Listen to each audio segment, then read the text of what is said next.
The NFL world just witnessed a monumental moment in the history of the Philadelphia Eagles. On this Wednesday, May 21st, what happened off the field might be just as legendary as anything we've seen on it. The infamous tush push, or as some fans affectionately call it, the brotherly shove, has survived yet another attempt to be wiped from the league's playbooks. And for Eagles fans across the country, this feels like a victory that hits as hard as any 4th and 1 conversion ever did. Think about the last year for the Eagles. It's been nothing short of extraordinary. First, they took home the Super Bowl trophy in a thrilling win over the Kansas City Chiefs down in New Orleans, a game that will be remembered for years. Then they followed that up with an outstanding offseason. Free agency went exactly how they needed it to. The NFL draft delivered some serious talent, and the front office looked locked in, laser-focused, and relentless. Everything was pointing toward another dominant campaign. And then, like clockwork, controversy tried to creep in and take something away.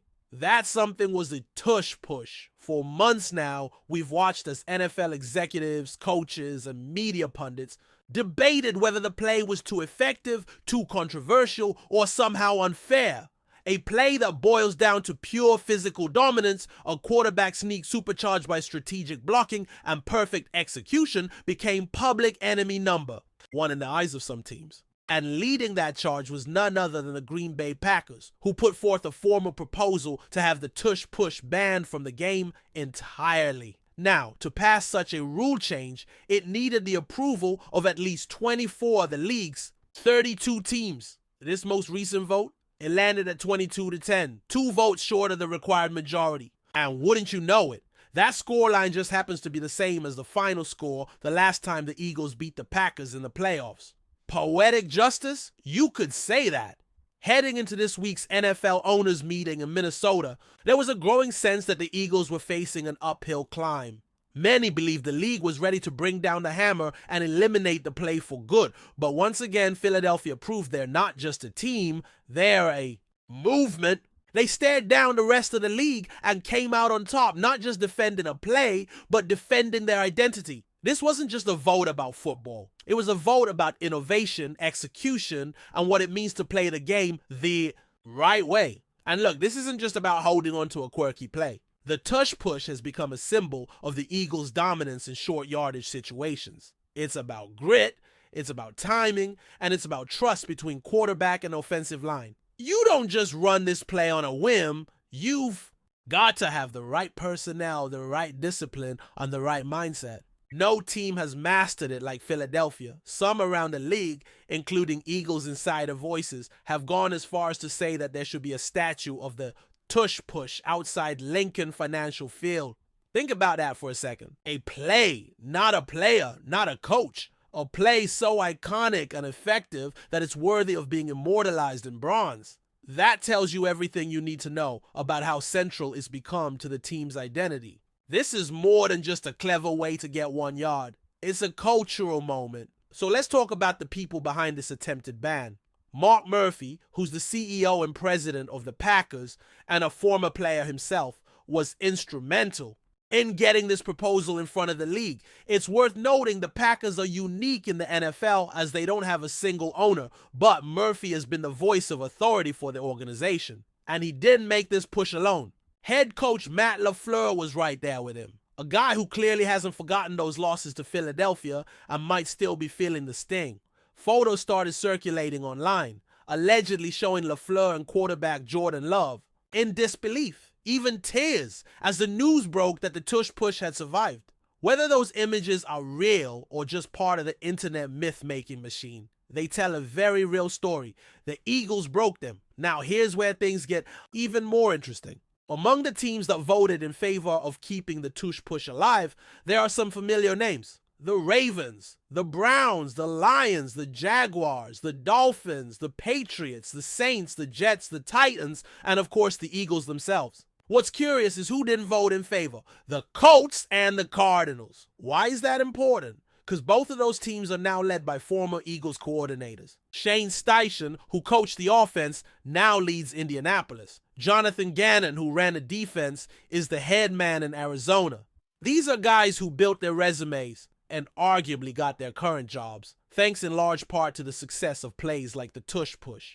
So when Eagles head coach Nick Sirianni found out those guys didn't have his back in the vote, you better believe that raised a few eyebrows. Sirianni said it himself back in March. If there's anyone who should be voting in favor of this play, it's Steichen and Gannon. He joked that they owed their head coaching gigs to the success of that very formation. Yet when the time came, only Kellen Moore, another former Eagles offensive mind, now the head coach of the Saints, stood up and cast a vote in favor. Moore, by the way, coached one of the most explosive postseasons in recent memory, with Saquon Barkley running wild, Jalen Hurts playing like an MVP, and Philadelphia dropping 55 points in the NFC title game before steamrolling Kansas City in the Super Bowl.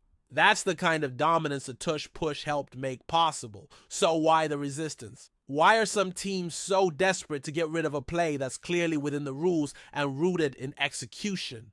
The answer is simple. It works too well. Some organizations can't stomach the idea that the Eagles have figured something out that others can't replicate. Rather than adapt, they want to legislate. But here's the thing. The data doesn't lie. Short yardage situations have long been a thorn in the side of offensive coordinators. And yet the quarterback sneak remains the most efficient way to move the chains. When executed correctly, it's practically automatic. Take the numbers from the past 3 seasons. Quarterback sneaks on 4th and 1 convert nearly 84% of the time.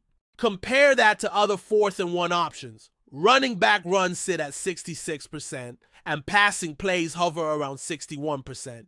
And yet despite those numbers, teams only call quarterback sneaks on 4th and 1 23% of the time. Why?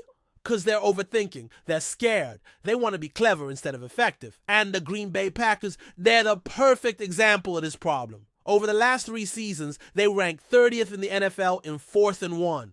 Conversion rate, just 55%. But when they actually run quarterback sneaks, they convert 80% of the time. So why aren't they calling more of them? That's not a tush-push problem. That's a coaching problem. That's a Matt LaFleur problem. Even more telling is the behind-the-scenes push that's starting to emerge. According to reports from Pro Football Talk, it wasn't even the Packers' idea to lead this charge. League sources are saying the NFL office itself nudged Green Bay to step up and be the face of the ban proposal. They took one for the team, so to speak. The implication? The league office wanted this play gone and needed someone to champion. The cause? Green Bay just happened to be the guinea pig. And in doing so, they've now become the poster child for what happens when you let bitterness and bureaucracy get in the way of smart football. When the Eagles head to Lambeau Field in Week 10, you can bet they've circled that date on the calendar. And don't be surprised if Sirianni calls for the tush push on the very first play, just to make a point. And if it works, maybe they run it again and again. First down by tush push, then another, then another. Let the Packers try to stop what they couldn't outlaw. Let them feel every inch gained as a statement. You wanted it banned? Too bad. Stop it if you can. And that brings us to the owner of the Eagles, Jeffrey Lurie, a man who usually stays out of the spotlight, who rarely speaks in public, decided to make his voice heard. Behind closed doors during the owners' meeting, Lurie reportedly made a passionate and unfiltered pitch to keep the play alive. One source described it as a man trying to convince his girlfriend not to leave him. Emotional, raw, even crude. At one point, he compared the team's ability to design an unstoppable play to a wet dream for a teenage boy. Yes, he actually said that. But more importantly, he said that no matter how the vote turned out, the Eagles would walk out of that room with Super Bowl rings, something no other team in that room could say. By his side was Jason Kelce, the longtime Eagles center who retired after the 2023 season. Kelce, one of the architects of the tush push on the field, didn't need to raise his voice or give a dramatic speech. He spoke with authority, with knowledge, with experience, and he made one thing clear. If he could run that play 60 times a game, he'd still be playing today. It wasn't just about the play itself. It was about honoring the process that made it work and respecting the players who executed it flawlessly. What the NFL tried to do and failed to do was legislate away a team's identity. But the Eagles stood tall, and they didn't flinch. They reminded the entire league that success isn't something you apologize for. It's something you earn. Play after play, yard after yard, vote after vote. Now, if you thought the first half of this story was intense, buckle up, because what's happening behind the curtain is even more revealing. This isn't just a tale of a football play surviving the chopping block.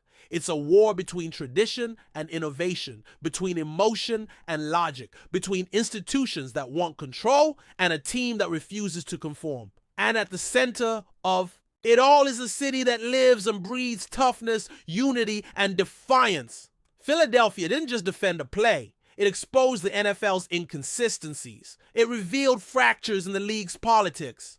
And it put a spotlight on how some teams would rather change the rules than adapt to what's beating them. The real drama unfolded behind the closed doors of the NFL owners' meetings. According to multiple insiders, what happened in that room wasn't your typical policy debate. It was emotional, it was personal, and it got raw. We've already mentioned Jeffrey Lurie's impassioned speech, but the full scope of what was said paints an even deeper picture of a man on a mission to defend not only his team, but also the very spirit of football. Lurie, often quiet and composed in public, let the room feel every ounce of frustration that had been building over the last few months. He stood in front of his peers and challenged them, not with anger, but with conviction. He called out the hypocrisy, the baseless claims about safety and fairness, and he reminded them that Philadelphia earned everything it had achieved. Not by gaming the system, but by mastering it. When Lurie used the phrase wet dream for a teenage boy, it was jarring, yes. But it was also calculated. It was designed to make people uncomfortable, to shake them awake. Because what he was describing wasn't just a play that worked. It was a culmination of coaching excellence, physical preparation, and player buy-in. The Eagles had created something beautiful in its brutality, a play so effective, so unstoppable that the only response from opponents was to ask the league to outlaw it. That's not strategy. That's surrender. And then came Jason Kelce, a man who's not just a future Hall of Famer, but a voice for every lineman who ever fought for an extra inch in the trenches. When Kelce spoke, the room got quiet. There was no bravado, no fire and brimstone. Just clarity, just experience. He talked about technique. He explained the biomechanics, the timing, the way bodies move together like a wave of force. He reminded the owners that the tush push wasn't some gimmick. It was the product of hours, of practice, of sacrifice, of players trusting each other with their bodies on the line every single down. When he said he'd come out of retirement just to run that play 60 times a game, he wasn't exaggerating. He was making a point that it's not just effective, it's fun. It's football at its most primal, and it belongs. What's baffling is that the league even entertained banning it without concrete data to support the concerns. Safety? There's been no significant spike in injuries related to the play. Pace of play? The game isn't slowing down because of the tush push. If anything, it's one of the fastest plays in the playbook. Competitive balance. That argument falls apart the moment you realize other teams have tried it and failed. Why? Because they don't have the same personnel, the same chemistry, the same commitment. The play isn't broken. Other teams are. And yet, despite all that evidence, there was still a movement to kill it. That says more about the culture of fear in some NFL front offices than it does about the play itself. Instead of embracing the challenge of stopping it, they tried to remove it entirely. That's not the spirit of competition. That's cowardice disguised as concern. And the Eagles saw right through it. Now let's talk about what this means going forward. The tush push didn't just survive, it got stronger. Because now it's more than just a football play. It's a badge of honor. Every time the Eagles line up in that formation, it sends a message. We beat you, and we beat the system that tried to stop us. Expect Sirianni and his staff to lean into it even more in 2025. Expect the offensive line, already one of the best in football, to take even more pride in executing it to perfection. And expect the fans, those die-hard green-bleeding fans, to erupt every single time the pile surges forward for a fresh set of downs. And don't think the league office is done. Word is they were deeply involved in this proposal. According to Pro Football Talk, a league source confirmed that the NFL nudged the Packers to lead the charge. They didn't want their fingerprints directly on it, so they asked Green Bay to step in. But it backfired spectacularly, because not only did the vote fail, it revealed the league's hand. It showed fans and teams alike that there's an agenda.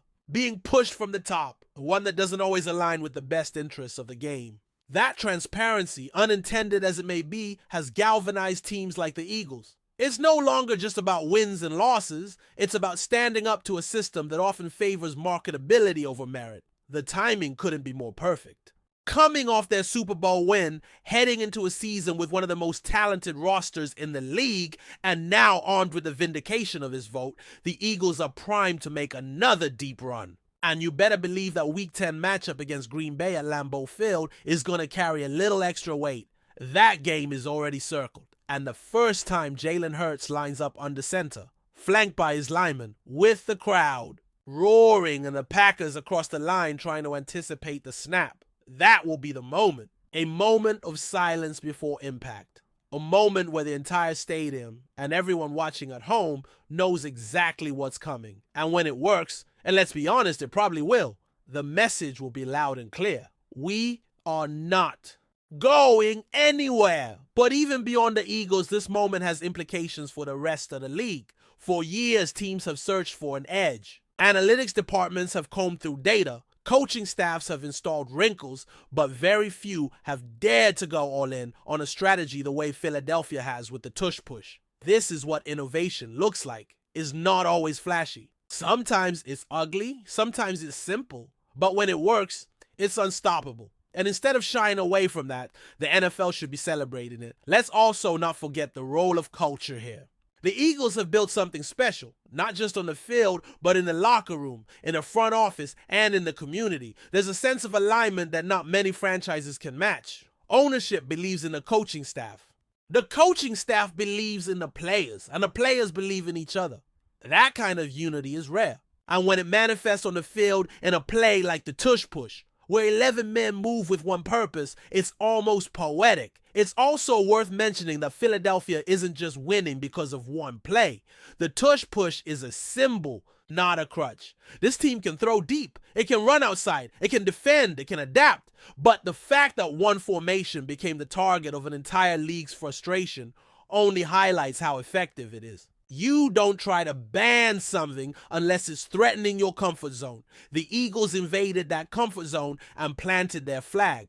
And now, as they prepare for another season, they do so with the confidence that they can keep doing what they do best, playing physical, smart, and relentless football. The rest of the league can either learn to stop it or continue to watch it roll over them. Either way, the Eagles aren't changing. Not now. Not ever. So as we look ahead to training, camp, to preseason, and eventually to the heart of the regular season, keep this in mind. The fight over the tush push was never just about a play. It was about fear versus faith. It was about control versus creativity. And in the end, it was about a team that refused to let the game move backward. Before we continue, don't forget to subscribe to our channel and give this video a like. Your support helps us keep delivering the latest updates on our Philadelphia Eagles. And don't be shy. Share your thoughts on the news in the comments below. In a move that underscores their confidence in the future, the Philadelphia Eagles have officially announced a multi-year contract extension with head coach Nick Sirianni just months after he led the team to a Super Bowl triumph. The deal reinforces the organization's belief in Sirianni's leadership and the winning culture he has cultivated since arriving in Philadelphia. Sirianni, who took over as head coach in 2021, has rapidly turned the Eagles into one of the NFL's premier teams. After a promising first season, he orchestrated a remarkable rise in 2022. Culminating in a dominant playoff run and a championship victory that brought the Lombardi Trophy back to Philadelphia. His aggressive play calling, ability to connect with players, and strong rapport with the coaching staff have been central to the team's recent success. The extension reflects not only Sirianni's on-field achievements, but also his role in fostering a cohesive locker room environment. Players have frequently praised his communication skills and emotional intelligence, qualities that have translated into consistent performances and a strong team identity. Under his guidance, quarterback Jalen Hurts has blossomed into one of the league's top signal callers, and the Eagles have built a balanced roster capable of competing at the highest level. While exact terms of the extension were not disclosed, the commitment signals the franchise's long-term vision with Sirianni at the helm. Team owner Jeffrey Lurie expressed his enthusiasm in a statement, noting that Sirianni's passion and preparation embody the values of the Eagles organization. Nick is a tireless worker and a true leader. We are thrilled to have him guiding our team for years to come, Lurie said. As the Eagles prepare for the upcoming season, the renewed partnership with Sirianni sets the tone for sustained excellence, with a core of talented players and a coach who has already proven his mettle on the biggest stage. Philadelphia fans have every reason to be optimistic about the future. That's it for this update. If you enjoyed the video and want to stay updated with exclusive news about our Philadelphia Eagles, be sure to subscribe to our channel and hit that like button. We can't wait to hear your thoughts in the comments. See you in the next video.